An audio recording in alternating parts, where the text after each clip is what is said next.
It's not that I can't relate to the sentiment. Believe me, I can. When I'm going through the comments on one of my Star Trek videos and I see that someone has expressed their disappointment or exasperation because I made mention of contemporary politics and what they had expected would be an apolitical video, I sympathize with them. To a point. The world is such a dark place right now. The blatant bigotry and creeping fascism of the Trump administration, the urgent, potentially catastrophic threat of climate change, the frequency of gun violence in general and mass shootings in particular, endless stories of sexual misconduct, survivors ignored or silenced, perpetrators allowed to continue their lives and careers with few, if any, consequences, police brutality, racial injustice, gender inequality, religious intolerance, denigration and dehumanization of LGBTQ people, vilification of immigrants. You know I could go on. It's exhausting. It's demoralizing. I get needing a break every once in a while. I can relate to that. I can respect that. Here's what I can't respect. I can't respect not wanting to hear about it or talk about it or think about it ever. You need to take a break. You need to practice self-care so you don't burn out or sink into misery or depression. I would hope that's okay with everyone. It's definitely okay with me. What's not okay with me is apathy.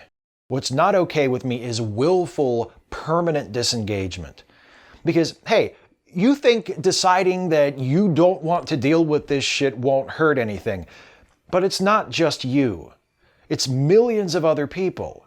And you and those people and me and everyone else, we don't live in our own private universes. What we do, what we don't do, the examples we set, they affect other people. If you make a point of being an involved, informed person, actively engaged in trying to make the world a better place, you model that for those around you.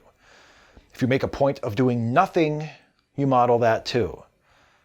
If I had to point to one thing that I hold responsible for the shitty world we find ourselves in right now, if I looked at the inequality, the injustice, the intolerance, the oppression, the obstacles to progress that we as a society have erected and jealously defended for decades, and I had to attribute all of that to one cause, that cause would be the normalization of apathy.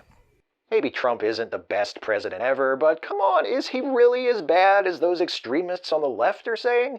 Impeachment proceedings, congressional investigations, bit much, don't you think? Look, if Republicans survived the Obama administration, I think liberals and progressives can survive the Trump administration. Maybe climate change is a real thing, maybe it's not, we don't really know. But even if it is actually happening, what can we do about it? The climate is beyond our control. Why should we alter our lifestyles and potentially hurt the profitability of our businesses over something we can't change anyway? And you know, this level of gun violence we have in the United States is just the price of freedom. It's a shame that these things happen from time to time, but mass shootings and the various other kinds of gun-related deaths, they're just the natural consequences of the many wonderful liberties we enjoy. Besides, if we did pass stricter gun laws, they wouldn't work anyway, so. Take any pressing social or environmental concern, and there'll be people on one side saying, this is important, we need to do something, and people on the other side saying, don't worry about it, this is nothing. Doing nothing is presented as a viable option. Doing nothing is recommended even. Doing nothing is okay. And what I want you to understand, if you don't already, is that the second group of people, the let's just do nothing gang, are not neutral. And that's another root cause I could point to, by the way, the fetishization of neutrality. It's not that I think a neutral position is always necessarily bad. It's that in many situations, the neutral position doesn't actually exist. It's an illusion in which we indulge to soothe our consciences when we don't want to think of ourselves as doing harm, but we don't want to actually go to the trouble of trying to help either. Martin Luther King Jr. said that someone who accepts evil without protesting against it is really cooperating with it. He also wrote in his letter from a Birmingham jail, quote, "We will have to repent in this generation, not merely for the vitriolic words and actions of the bad people, but for the appalling silence of the good people." Donald Trump is President of the United States today, not only because of those who voted for him, but because of all those who would have voted against him, but decided they'd rather just sit that one out. Climate change is wreaking potentially irreversible havoc on our planet and our civilization. The blame for that rests not only with the polluters who wounded our planet to swell their own fortunes, or the deniers who spread misinformation and propaganda, but also with everyone else, from leaders on down to ordinary citizens who were aware of the threat but decided they'd rather just not think about it. Hatred and intolerance are normalized.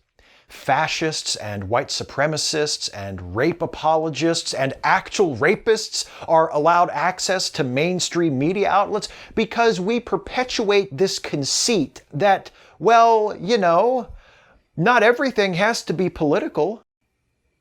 Last week it was announced that Sean Spicer will be a cast member on the upcoming season of Dancing with the Stars on ABC.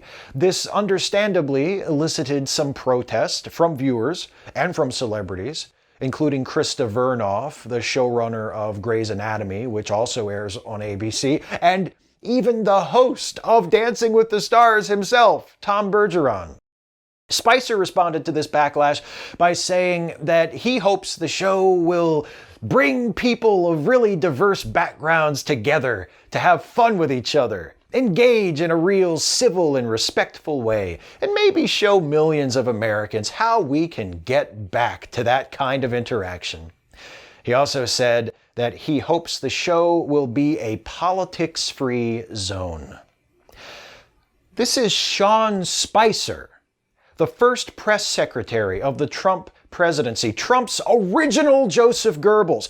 I have to say original because there have been several subsequent Goebbelses since Spicer left the White House 2 years ago. Trump just doesn't have Hitler's knack for retaining staff. This guy, whose job it was to meet with journalists and tell them the lies Donald Trump told him to tell. This guy who is still supporting Trump and other Republicans. This guy who helped the most corrupt, criminal, intolerant, inhumane, and incompetent presidential administration in American history write and disseminate its self-serving bullshit narrative. This guy just wants to be able to go on TV and dance and have fun. And there are lots of people who think we should let him, because not everything should be about politics. Now look, I'm not saying every one of us needs to dedicate our lives to activism. God knows I don't. I make YouTube videos. There's barely a day that goes by that I don't wonder if I'm actually doing good or merely bloviating to make myself feel better. Maybe if I had more money or more courage, I'd do more. But this is what I do. So it's not for me to decide how much you should be doing. But I do think we should all be doing something. Even if that something is just staying informed, so we can be a resource when it's needed, so we can be the one to raise our voice when otherwise there would only be silence. Just as the apathy of individuals can add up to a nation of ignorance and indifference, those small acts of engagement can accumulate and help to make an impact for the better. We can't all do as much as we might want to or think we should, and we can all become overwhelmed and find ourselves needing a break from time to time. But we should all at least be paying attention. Willfully turning our backs on injustice and suffering and looming catastrophe just isn't acceptable. If you really want to disengage and just keep your head down and pretend that all this stuff isn't happening, or that it somehow doesn't apply to you, I can't stop you, but I'll be damned if I'm going to help you.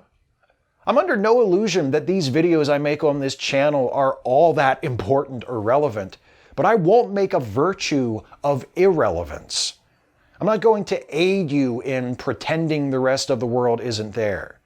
Making YouTube videos is my job, and helping my audience bury their heads in the sand ain't the job I want. Whether the context is Star Trek or superheroes or a goofy skit starring myself and a bunch of stuffed animals, I'm going to talk about politics. I'm going to talk about social issues. I'm going to give my opinion, and I'm going to take sides. I'm not going to be nonpartisan, and I'm not going to provide you with intentionally mindless escapism. So if that's the only thing you're interested in, watch something else. I'm not going to tell you it's okay to just not care. It's not okay. Not caring is not an option.